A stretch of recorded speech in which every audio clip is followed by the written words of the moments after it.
కాళేశ్వరం ప్రాజెక్టులో భాగమైన మేడిగడ్డ బ్యారేజ్ ను పరిశీలించారు సీఎం రేవంత్ రెడ్డి. ఎలా పునరుద్ధరించాలో సమీక్ష చేశారు ఆయన.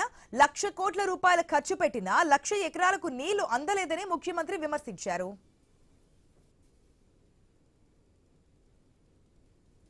వేల కోట్ల రూపాయలు 1,50,000 కోట్ల రూపాయల అంచనాలతోటి ఇప్పటికే 1,00,000 కోట్ల రూపాయలు కాంట్రాక్టర్లకు చెల్లించడం జరిగింది. ప్రాజెక్టుల మీద 1,00,000 కోట్లు ఖర్చు పెట్టిన కాళేశ్వరం ప్రాజెక్టు ఇప్పటి వరకు 1,00,000 ఎకరాలకు కూడా నీళ్లు ఇవ్వలేకపోయినాము. ఇప్పటి వరకు 2019లో ప్రారంభించిన ప్రాజెక్టు 2023 వరకు 162 టీఎంసీలను మాత్రమే ఇందులో నుంచి లిఫ్ట్ చేయడం జరిగింది. 20 టీఎంసీలు ఎవాపరేట్ అయిపోయినాయి. 32 టీఎంసీలు శ్రీపాద ఎలంపల్లి నుంచి మళ్ళీ కింది సముద్రంలోకి వదలాల్సిన పరిస్థితి. సో కాళేశ్వరం మీద 1,00,000 కోట్ల రూపాయల ఖర్చు పెడితే ఇప్పటి వరకు నికరంగా 1,00,000 ఎకరాలకు కూడా నీళ్లు ఇవ్వలేకపోయినాము. మేడిగడ్డ అన్నారం సుంధిల లోపాలపై ఎలా ముందుకెళ్లాలో స్పష్టత వచ్చిందన్నారు రేవంత్ రెడ్డి. నిజాలు ప్రజలకు తెలియకూడదని ఇదే రోజు కేసీఆర్ జగిత్యాల సభ పెట్టుకున్నారని అన్నారు. హరీష్ రావు ఢిల్లీ పర్యటనపై విమర్శలు గుప్పించారు రేవంత్ రెడ్డి. నిజంగానే మీరు మీ కేసుల కోసమైనా ఇంకో దానికోసమైనా మీరు ప్రజలెందుకు చెప్పలేదు?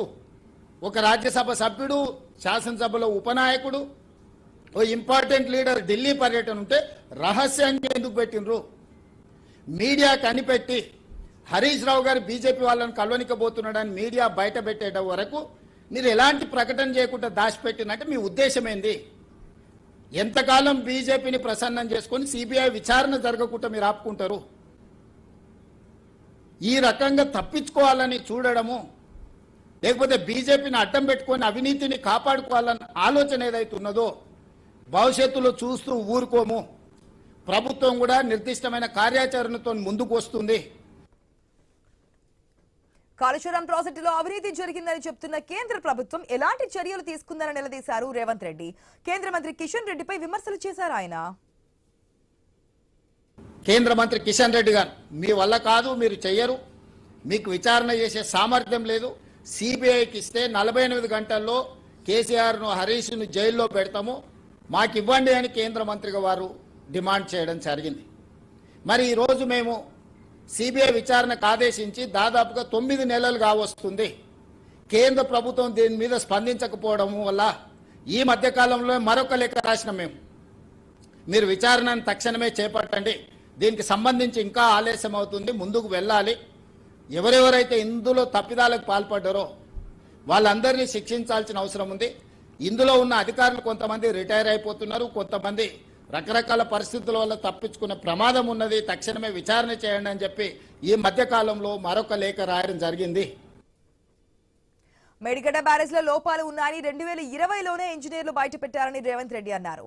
2023 అక్టోబర్లో కూలిపోయిందని చెప్పారు.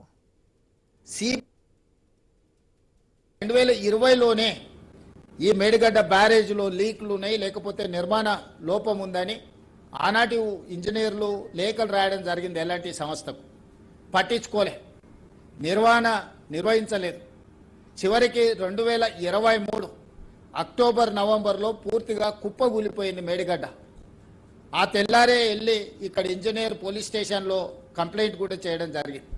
అన్ని దాచిపెట్టి 2023 ఎన్నికల్లో ప్రయోజనం పొందాలనుకున్నప్పుడు ప్రకృతి కేసీఆర్ యొక్క అవినీతిని, అహంకారాన్ని, దుర్మార్గమైన ఆలోచనను ప్రకృతే గుర్తించి పూర్తిగా ఇక్కడ ప్రాజెక్టు దెబ్బతిని దాచిపెట్టినా మూసిపెట్టినా దాగని నిజాన్ని ప్రకృతే బయటికి తీసుకొచ్చింది.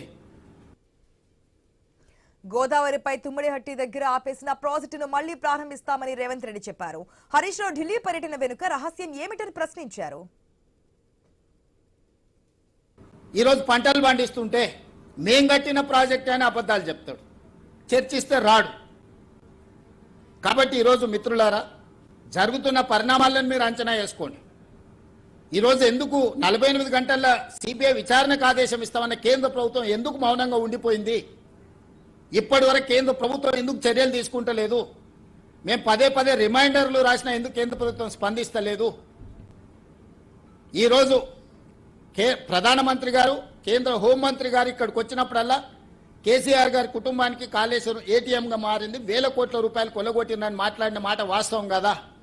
మీరే స్వయంగా విచారణ సంస్థల అధిపతులుగా, ప్రధానమంత్రిగా, హోంమంత్రిగా మీరే ప్రకటనలు చేసి ఈరోజు చర్యలు తీసుకుంటలేరు అని అంటే హరీష్ రావు గారి ఢిల్లీ పర్యటనకు సంబంధించి వివరాలన్నిటిని ఎవరెవరు కలిసిండో హరీష్ రావు గారు బయట పెట్టాలి. ఈ రహస్య పర్యటనల వెనకాలన్న ఉద్దేశం ఏందో తెలంగాణ